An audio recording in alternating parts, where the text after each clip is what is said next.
Hi, it's my joy to introduce Sandra Otto, who I've known for a few years and I've always wanted to know more about her work. And we're very fortunate to have her coming to Bali. And I'd like to ask you, Sandra, a few questions about this. And the first one is, can you share your background and how you came to be a workshop leader in many different forms? I think, first of all, welcome to everybody who's listening to us and to you, of course. Very glad that we are doing something together. Uh, yeah, I'm just with my eyes going back in the past. I have about over 30 years of corporate experience all over the world, mainly in large corporations and lots of innovation in tech functions.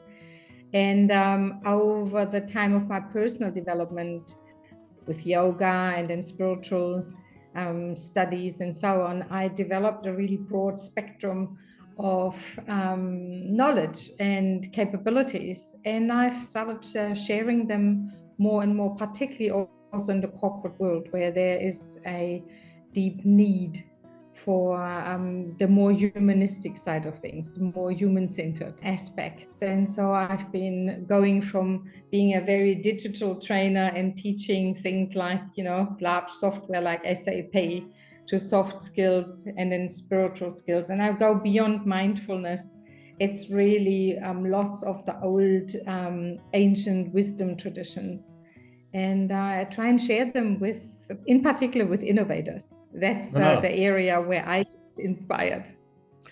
So it's your learning journey that's taken you into places where you can then help other people by running workshops or training them or whatever. Is that reasonably accurate? Yeah, that's reasonably accurate. I think I'm also now in the phase of life where I feel like I want to support others in a way, or support people to create learning journeys or transformation journeys and all these learning experiences and help them to uplift them, maybe to put more holistic elements into it, to ignite people more, engage them more, but particularly inspire them more, but also look after their well-being at the same time. How can we work and be creative in the world whilst we're also creating for ourselves a good life, and regenerate ourselves regularly? So it's a real, very holistic approach. And I think that's something I want to bring to people that are out there, if it's coaches or trainers, like you say, and help them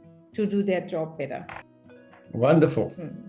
So it occurs to me it's a bit like not really like a pebble in a pond, but it's like a meteor in the ocean, I think I like the pebble. yeah, there's a lot of force in the water, even with a pebble. So, what can the participants expect from your workshop?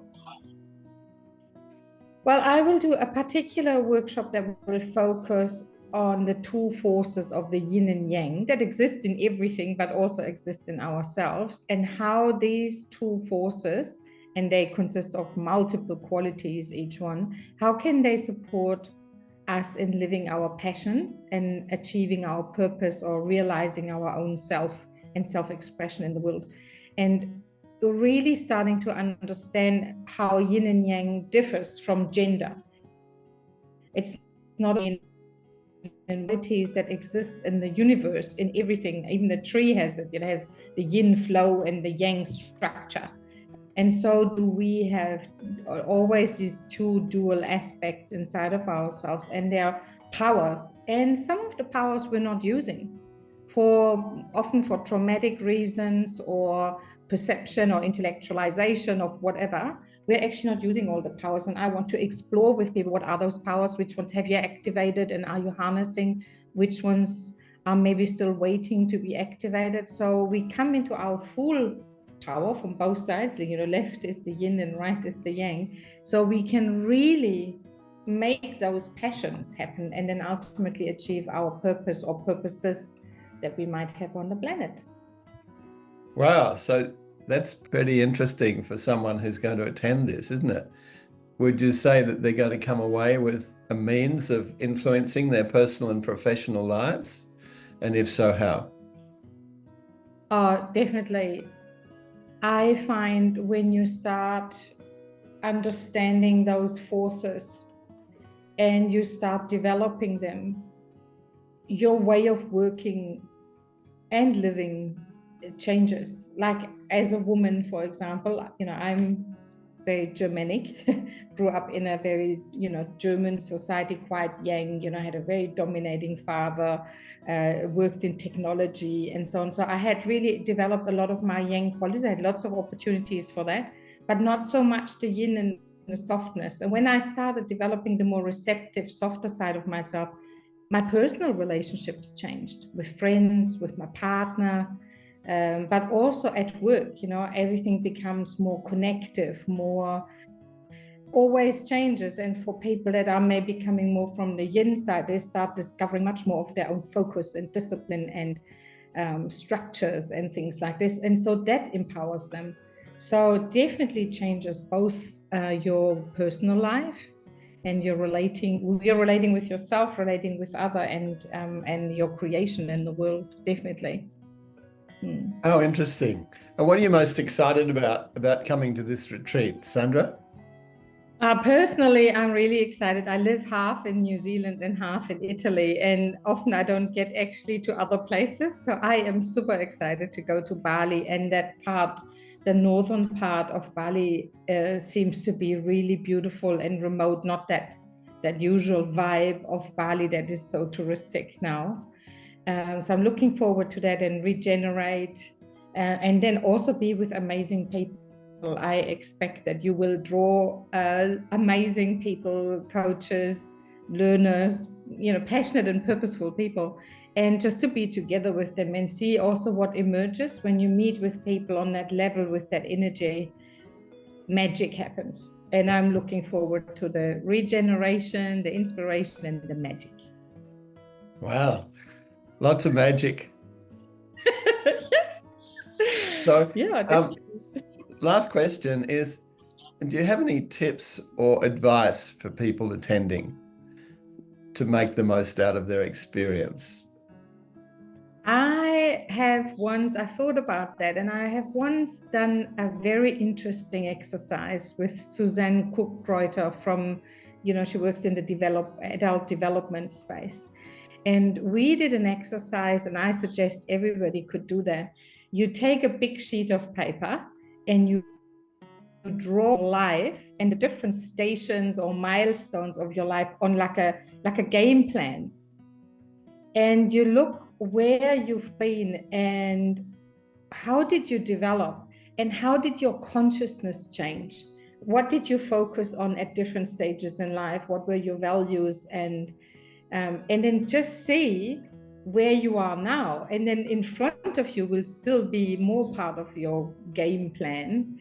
And where are you standing now? And how does this retreat fit into your life? And how does it potentially empower your life? What could it open? What are you searching right now? And how is this retreat maybe nurturing you and feeding you with inspiration for what comes next, but also really confirms your consciousness level at this stage. And I found that we did movies and things like this, and we were absolutely fascinated by this journey, looking at journey from a consciousness perspective. So maybe that could be a good preparation. That's really interesting. Like I have done that, but not for quite some time. And it seemed like, I'm a lot older than you are, but it seemed like there was a really clear journey ahead as I just drew this line. And then I found that everything in my life just fitted the line. That's right. It's most like the building interesting. blocks are coming together, isn't it? Like you go, oh, that's why I did that. And then that, and now I can see how all the puzzle pieces, as we go forward in life, we can see how the puzzle pieces come together, and they actually do point to our purpose in life, and they do point out where we used our passions or we pursued our passions and we used our, isn't it? It's fascinating. Yeah. And the other thing that comes to mind for me is really the power of having a clear intention going into an event like this. I've run many, many retreats, and when people have a clear intention, they virtually always get it. It's really surprising. So they have the intention and then they just let it go and let the universe do its work. Find that fabulous. So I think that's such a good point. Maybe we could put our intentions on little boats on the first night and send them out into the ocean. So I also just learned a really interesting technique where you set your intention and then you chant Om on the inside of your head, not loud.